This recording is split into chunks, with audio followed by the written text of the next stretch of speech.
Europe 1. Je propose qu'on donne à présent la parole à celle qui n'est ni chroniqueuse cinéma, ni chroniqueuse musique et qui pourtant va nous parler de la musique du film qui a été sélectionné pour représenter la France aux Oscars. Eva Roch, bonjour. On rappelle quand même votre spécialité à la base. Le sexe. Non, Fort, furieux, mais non, passionné, une avalanche. mais non, les médias, journalisme, médias. Qu'allez-vous donc nous parler de cinéma, Eva? Parce que j'avais envie, parce qu'on m'avait autorisé, à dire ce que je voulais quand je voulais. C'est vrai. Et comme j'ai un peu la parole, je vais en profiter. Parce que bonne nouvelle, effectivement, après l'annonce qui a été faite hier, 120 battements par minute, le film de Robin Campillo pourrait représenter la France aux prochains Oscars. En fait, c'est le CNC, le Centre National du Cinéma, qui a retenu ce long métrage pour la présélection aux statuettes américaines. Donc rien n'est sûr, on s'avance un petit peu. Exactement. Il va falloir attendre le 23 janvier pour savoir si le film fera partie des 5 films à concourir dans la catégorie meilleur film étranger.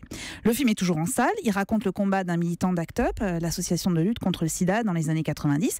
Et c'est une histoire portée par une bande originale qui est signée Arnaud Rebottini, avec notamment un remix d'un tube, un remix, vous allez comprendre pourquoi, un remix d'un tube de Bronski Beat.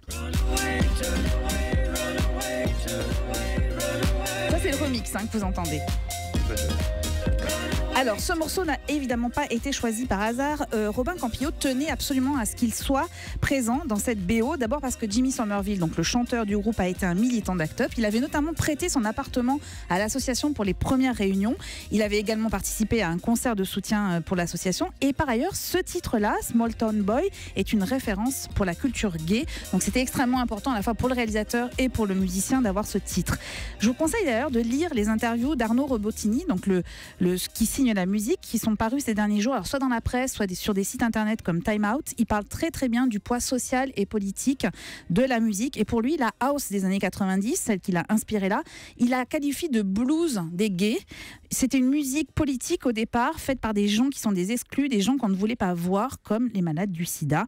La BO, elle colle au film. Et si vous voulez d'autres références musicales, vous allez sur Spotify ou Deezer, vous tapez Arnaud Rebottini, il vous a fait une petite playlist excellente des années 90.